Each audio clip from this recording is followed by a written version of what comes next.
September 19th, Daniel 1. In the 3rd year of the reign of Jehoiakim, king of Judah, Nebuchadnezzar, king of Babylon, came to Jerusalem and besieged it. And the Lord delivered Jehoiakim, king of Judah, into his hand, along with some of the articles from the temple of God.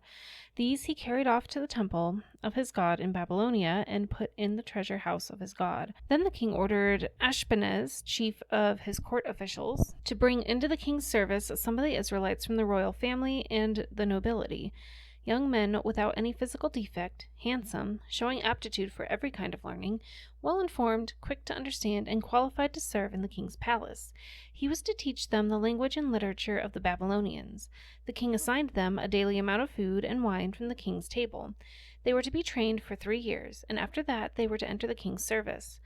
Among those who were chosen were some from Judah: Daniel, Hananiah, Mishael, and Azariah. The chief official gave them new names. To Daniel, the name Belteshazzar; to Hananiah, Shadrach; to Mishael, and to Azariah, Abednego. But Daniel resolved not to defile himself with the royal food and wine, and he asked the chief official for permission not to defile himself this way.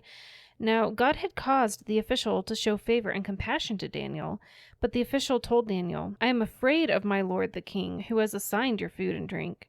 Why should he see you looking worse than the other young men your age? The king would then have my head because of you."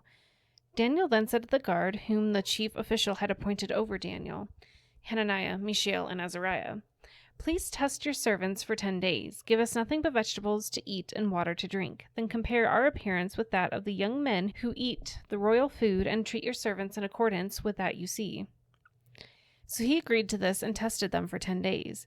At the end of the 10 days, they looked healthier and better nourished than any of the young men who ate royal food.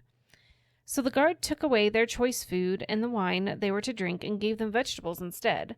These 4 young men God gave knowledge and understanding in all kinds of literature and learning. To these 4 young men God gave knowledge and understanding in all kinds of literature and learning, and Daniel could understand visions and dreams of all kinds. At the end of the time set by the king to bring them into his service, the chief official presented them to Nebuchadnezzar. The king talked with them, and he found none equal to Daniel, Hananiah, Mishael, and Azariah, so they entered the king's service. In every matter of wisdom and understanding about which the king questioned them, he found them 10 times better than all the magicians and enchanters in this whole kingdom. And Daniel remained there until the 1st year of King Cyrus.